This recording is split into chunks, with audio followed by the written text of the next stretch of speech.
اصغر میرے چچا کا بیٹا ہے جس کی عمر صرف 14 سال ہے۔ ہم لوگ ایک ہی حویلی میں رہتے ہیں۔ وہ سارا وقت میرے آگے پیچھے گھومتا، مجھے عائشہ عائشہ کہتا۔ میں نے کئی دفعہ اسے سمجھایا کہ مجھے باجی کہا کرو، لیکن میں کہتا کہ وہ گاؤں کا ہونے والا وڈیرا اور سب سے ایسے ہی بات کرے گی۔ اس کی بات سن کے میں ہنس پڑتی کہ چھوٹی سی عمر میں ہی اس پر وڈیرے بننے کا بھوت سوار ہو گیا۔ وہ تعلیم حاصل کر رہا تھا، ہر وقت اپنی کتابوں کو لے کر میرے کمرے میں بیٹھا رہتا۔ اس کی 2 ہی بہنیں تھیں، لیکن اس کا دل میرے ساتھ لگتا۔ میں پڑھی لکھی نہیں تھی، اس لیے وہ اپنی کتابیں کھول کھول کر میرے سامنے رکھتا، مجھے پڑھانے کی کوشش کرتا۔ اس نے مجھے تھوڑا بہت پڑھنا لکھنا بھی سکھا دیا۔ اکثر وہ کہتا کہ عائشہ، میں چاہتا ہوں کہ تم میری طرح تعلیم حاصل کرو اور کسی قابل بن جاؤ۔ اصغر ساری حویلی میں کسی کی نہیں سنتا، لیکن وہ میری بات ضرور سنتا تھا۔ اسی لیے مجھے جب بھی حویلی سے باہر جانا ہوتا تو میں اس کی مدد حاصل کر لیتی، وہیں بابا جان سے اجازت لے کر آتا۔ کبھی کبھی تو اصغر کی بہنیں سے شکوہ کرتی کہ تم ہمارے لیے تو کچھ نہیں کرتے، لیکن عائشہ کے لیے ہر کسی سے لڑ جاتے ہو۔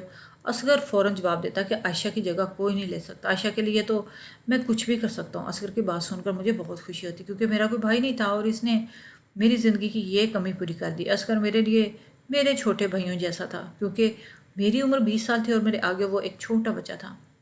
ہم دونوں گاؤں کے کھیتوں کی سیر کو نکل پڑتے اور میرا ہاتھ پکڑ کر ایسے چلتا جیسے میری حفاظت کر رہا ہو۔ میری اور اصغر کی بہت اچھی دوستی تھی۔ جب وہ پیدا ہوا تو شاید سب سے پہلے اسے میں نے ہی گود میں اٹھایا۔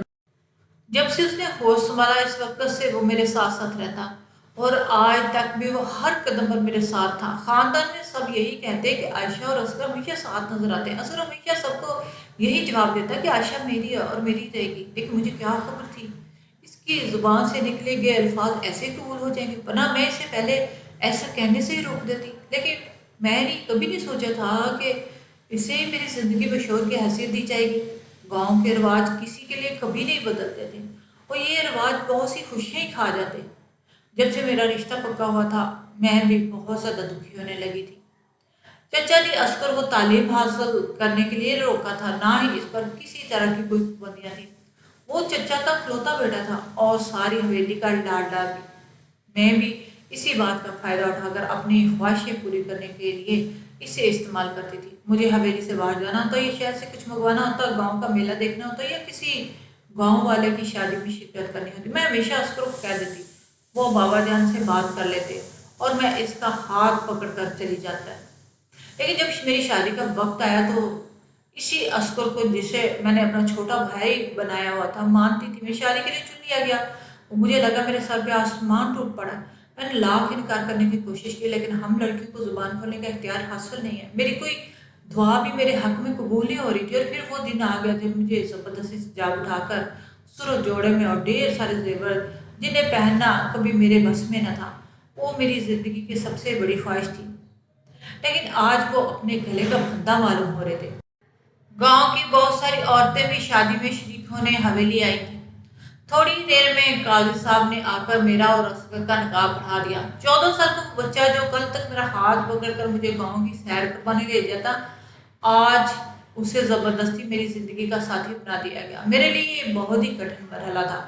جب میں نے اصغر کو اپنے نکاح میں قبول کیا، میں رخصت ہو کر نچلی منزل سے اوپر والی منزل پر چلی گئی، جہاں میرے چچا کی فیملی رہتی تھی اور اصغر کا کمرہ تھا۔ چچی جان نے مجھے اصغر کے کمرے میں بٹھا لیا۔ وہ بھی اس رشتے پر خوش نہیں تھی، کیونکہ میں ان کے بیٹے سے بہت زیادہ بڑی تھی، مگر وہ بھی اچھی طرح جانتی تھی کہ ان فیصلوں میں ہم عورتوں کا کوئی قصور نہیں۔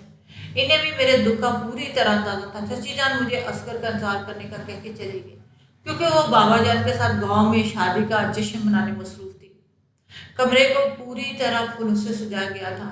یہ ایک بہت بڑا کمرہ تھا جسے ہر مہنگی چیز سے آراستہ کیا گیا تھا۔ میں اصغر کے کمرے میں بہت ہی کم آتی تھی، کیونکہ وہ خود بھی ہمیشہ میرے کمرے میں آ جاتا، لیکن اب میں ہمیشہ کے لیے اس کمرے کی مقیم بن گئی تھی۔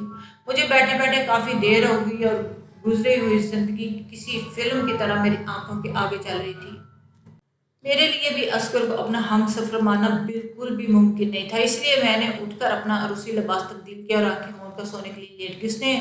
میں نے سوچ لیا کہ اصغر بھی عمر میں بہت چھوٹا ہے اور اسے ہمارے رشتے کی نزاکت کا بھی علم نہیں ہوگا، اس لیے وہ بھی آگے سوچ جائے گا۔ اس نے آج تک مجھ سے کوئی ایسی بات نہیں کی تھی جس سے مجھے یہ اندازہ ہوتا کہ شادی کو لے کر وہ کیا سوچتا ہے۔ مجھے سوتے ہوئے تھوڑی دیر گزری تھی کہ جب اصغر کمرے میں آ گیا۔ مجھے سوتا ہوا دیکھ کر اس نے مجھے زور سے آواز دی تو میں اٹھ کر بیٹھ گئی۔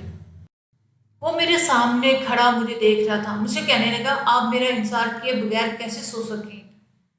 میں نے اس پر سے کہا کہ رات بہت ہوگی، تم بھی تو سونے کے لیے لیٹ جاؤ اور مجھے بھی سونے دو، صبح جلدی اٹھنا ہے۔ گاؤں میں فجر کی اذانوں کے ساتھ ہی سب لوگ اٹھ جایا کرتے تھے اور ابھی رات کے 2 بج چکے تھے۔ اصغر نے ایک گہری نظر مجھ پر ڈالی اور ایسا کام کیا کہ میں سوچ بھی نہیں سکتی تھی۔ وہ بڑی بے رحمی سے الماری کھول کر اس نے کچھ دستاویز میرے ہاتھ میں تھما دیا اور کمرے سے نکل گیا۔ میں حیران پریشان تھی، یہ کیا چیز ہے؟ کیونکہ مجھے تو زیادہ لکھنا پڑھنا بھی نہیں آتا تھا۔ اصغر نے مجھے تھوڑا بہت تو لکھنا پڑھنا سکھایا تھا، لیکن جیسے ہی میں نے وہ کاغذات کھولے تو مجھے اس میں سے لکھا ہوا ایک لفظ سمجھ آ گیا اور میری روح فنا ہو گئی۔ میں اس بات کو کوسنے لگی جب اصغر نے مجھے پڑھنا لکھنا سکھایا تھا۔ کاش کہ میں اس لفظ کو پڑھ ہی نہ پاتی اور کسی خوش فہمی میں مبتلا رہتی۔ میرے اندر ایک ماتم برپا ہو گیا اور ایسا لگتا تھا جیسے کسی نے میرے جسم سے روح کھینچ لی ہو۔ میں نے روتے ہوئے اپنے سارے زیور نوچ کر پھینک دیے اور ساری چوڑیاں بھی اتار کر پھینک دی۔ کمرے میں جگہ جگہ لگے پھولوں کو بھی توڑ کر بکھیر دیا۔ میرے لیے یہ رات کسی قیامت سے کم نہ تھی۔ میں پوری طرح برباد ہو چکی تھی اور جانتی تھی کہ میرا مستقبل سوائے تاریکیوں کے اور کچھ نہیں تھا۔ اصغر نے جو دستاویز مجھے پکڑائے تھے وہ طلاق نامہ تھا، جو شادی کی رات منہ دکھائی کے طور پر اس نے مجھے تھما دیا تھا۔ میں جسے چھوٹا سا بچہ سمجھ بیٹھی تھی، اس نے کسی بڑے مرد کی طرح میرے مستقبل کا فیصلہ کر لیا اور میں جان گئی تھی کہ حویلی کی ان 4 دیواروں میں ہر فیصلے کا اختیار صرف اور صرف مرد کی ذات کو ہی ہے۔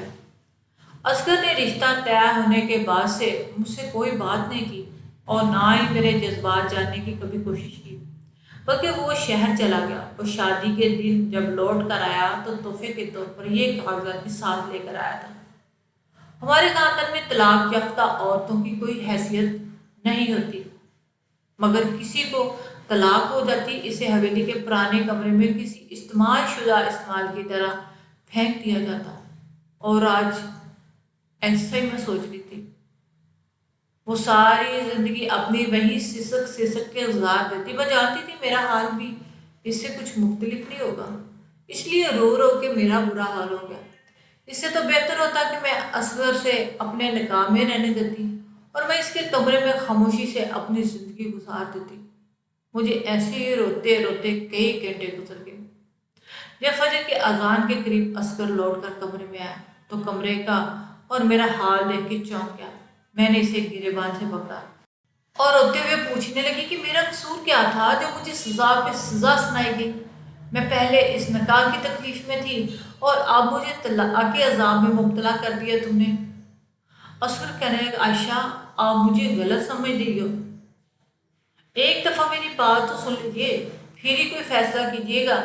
میں خاموش ہو کے بیٹھ گئی تو وہ میرے قدموں میں بیٹھ گیا اور کہنے لگا میں نے ہمیشہ آپ کو اپنی بڑی بہن بنایا اور بڑی بہن کی جگہ ہی دی تھی۔ میں آپ کی بہت عزت کرتا ہوں، لیکن میں کبھی یہ نہیں سوچتا تھا کہ ہمارے بڑے ہم دونوں کے حق میں اس طرح کا احمقانہ فیصلہ کر سکیں گے۔ جس دن مجھے اس رشتے کا علم ہوا میں سب کچھ چھوڑ چھاڑ کے شہر چلا گیا۔ میں نے سوچ لیا تھا کہ میں کبھی لوٹ کر گاؤں واپس نہیں آؤں گا، لیکن مجھے آپ کا خیال آیا، کیونکہ اگر میں لوٹ کر نہ آتا تو یہ لوگ آپ کی شادی کسی بڈھے شخص سے کر دیتے یا شادی شدہ مرد سے کروا دیتے۔ میں آپ کے ساتھ کسی طرح کی زیادتی ہونے دینے نہیں چاہتا تھا۔ میں نے ہمیشہ ہی آپ کی حفاظت کی اور زندگی بھر آپ کا محافظ بننا چاہتا تھا۔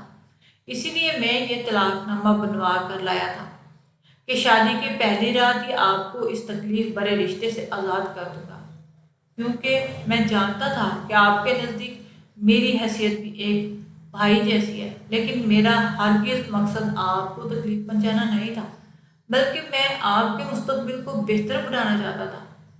میں اپنے آگے کی پڑھائی کے لیے شہر جا رہا اور کئی سال بعد ڈگری لے کے واپس لوٹ آؤں گا۔ جب تک آپ حویلی والوں کی نظر میں میری بیوی کی حیثیت سے عزت سے رہیں گی، اور جیسے ہی ڈگری لے کر واپس آ جاؤں گا مجھے گاؤں کا سربراہ یعنی کہ بڑا وڈیرا بنا دیا جائے گا۔ اس کے سارے فیصلے بھی میرے ہی ہوں گے، اسی لیے یہ سارے اختیار بھی میرے پاس آ جائیں گے۔ میں واپس آنے کے بعد دنیا کی نظر میں آپ کو اس رشتے سے آزاد کر کے آپ کے لیے آپ کی عمر کا کوئی بہترین رشتہ ڈھونڈ کر دوں گا۔